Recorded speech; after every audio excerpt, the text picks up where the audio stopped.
Assalamualaikum warahmatullahi wabarakatuh. Di sini saya akan melakukan wawancara dengan pebisnis usaha kuliner di daerah Kalasan. Oke, langsung saja kita melakukan wawancaranya saja. Untuk yang pertama, bisa bisa diperkenalkan dirinya. Ya, nama saya Yulian. Ya, bisnis yang saya tekuni bakso Rada Reba, kuliner dulunya. Terus sudah berdiri selama 5 tahunan lah. Oke. Lalu, bagaimana Anda menerapkan prinsip etika kepemimpinan dalam memimpin bisnis Anda? Asing ini, Bu. Hmm, Etika kepemimpinan. Berarti tentunya kejujuran, terus transparansi, terus tanggung jawab itu penting untuk tiap staf bakso Rada Reba Caknan nih. Oke, lalu bagaimana cara Anda menangani konflik yang muncul baik di dalam tim maupun dengan mitra bisnis? Lalu strategi utama Anda dalam menangani konflik tersebut gitu. Ya, konflik pastinya kita harus ada komunikasi terlebih dahulu. Konflik apa yang untuk contohnya konflik yang kemarin-kemarin mas seperti staff bertengkar dengan satu staff yang lain. Nah itu kita dipertemukan dulu terus di eh, komunikasi yang transparan tentang apa agar di tiap pagi seperti memasak bakso itu tidak ada kecanggungan. Nah itu kemarin ternyata memang masalah sepele, masalah apa? Masalah ejek-ejekan lah. Nah, itu kita selesaikan dengan komunikasi yang transparan. Nah, berarti ini dikomunikasikan secara individu ya, Mas ya? Enggak sih, kan dua orang itu langsung dipertemukan gitu. Oh, ya, ya, ya. Ya, selesai ya masalahnya. Kalau mitra paling kan sih kayak habis habis apa? Ada mitra kemarin kita ada mitra di Bantul. Nah, itu kan kemarin sempat berhenti ngambil bakso di bisnis saya. Nah, itu langsung kita ke sana untuk komunikasi ada gitu lah. Ternyata emang udah nggak buka bakso lagi. Baik, baik. Lalu selanjutnya, dalam situasi krisis yang berdampak pada bisnis Anda, bagaimana proses pengambilan keputusan yang Anda lakukan? Terus pengambilan pokok keputusan. Mungkin ya itu seperti kita komunikasi yang tadi transparan agar tidak ada kecanggungan seperti itu. Nah terus mungkin kalau krisis tuh pembagian waktu tempat kayak pembulan di mana tuh udah ditentuin lagi lah, diulang lagi. Hmm, Tapi baik, itu tapi itu harus ada kesepakatan dari staff juga sih.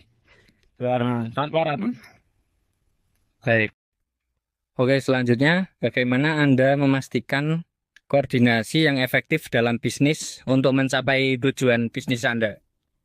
Ya tentunya itu yang seperti poin-poin pertama tadi komunikasi transparan terus apa seperti adanya pertemuan mingguan atau laporan laporan tiap penjualan tiap hari lah biar kita transparan terus untuk yang rapat tadi itu seperti kita kesepakatannya staff gimana apakah mau kegantian jadwal apa gimana gitu.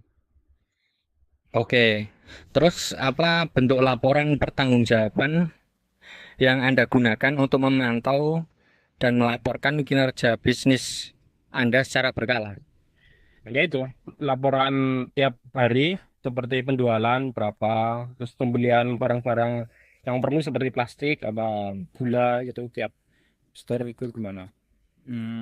Jadi laporannya bisa harian, mingguan maupun bulanan ya, Mas. Tetap tetap harian. Oh, tetap harian. Oke, lanjut. Apa bentuk reward Anda untuk karyawan? Reward, reward paling anu tiap gajian bulanan pun nanti ada bonus. Kalau enggak ada gift apa lah, entah itu kaos atau makanan serat. Berarti itu tidak pasti ya, Mas ya. Dalam bentuk apa itu? Ya, kita pasti kita untuk apa? Ya. Oke, selanjutnya bagaimana cara Anda menangani kesalahan atau pelanggaran di bisnis Anda dan apa dampak punishment terhadap kinerja karyawan secara keseluruhan? Ya, seperti yang kemarin tuh yang saya katakan tadi, yang konflik di antara KKB. Nah, itu tampaknya sangat besar, Mas, dari kinerja penjualan, terus kan itu anu kan, stafnya yang keliling, Mas, bukan yang apa? Diam. Ya, ya, yang menetap. Ya, yang menetap, kan yang seperti itu. Tuh, bukan yang di store-store lah. Nah, itu dia jadi kayak apa merasa kurang semangat lah gara-gara konflik itu. Makanya kita adanya komunikasi lagi buat kita ada kesenjangan lagi itu lah. Nah, bentuk punishment-nya ini dalam bentuk teguran atau dalam bentuk apa ini, Mas? Masih teguran Mas, nggak sampai enggak potong gaji enggak. Oh ya, siap. Lalu bagaimana Anda menciptakan visi misi yang memantau inspirasi untuk karyawan Anda bekerja untuk mencapai tujuan bisnis? Visi misi. Ya seperti itu tadi. Kalau visi Mas, pastinya tanggung jawab sama jujur itu penting banget di setiap bisnis sepertinya. Makanya ya kita ngikutlah ada peningkatan alhamdulillah. Kalau nggak ada peningkatan ya kita syukuri gitu. Baik, baik. Lalu apa pelajaran terbesar Anda yang Anda dapatkan dari kegagalan yang pernah terjadi di bisnis Anda dan bagaimana untuk menangani hal tersebut yang mempengaruhi gaya kepemimpinan Anda? Mungkin kegagalan tuh apa? Kegagalan tuh mungkin anu investor jadi nggak terlalu laku. Nah itu masalahnya ada di anu sih staffnya sendiri ya. Dari dia kurang kurang pede untuk anu melayani dagangannya. Nah dari situ kita apa saya belajar agar memilih-milih staff untuk dipekerjakan. Oke, lalu yang terakhir nih untuk pertanyaan terakhir, apa saran Anda untuk mahasiswa yang ingin memulai bisnis, terutama dalam mengembangkan spiritual quid dan membangun kepemimpinan yang berkelanjutan? Mungkin konsisten terus apa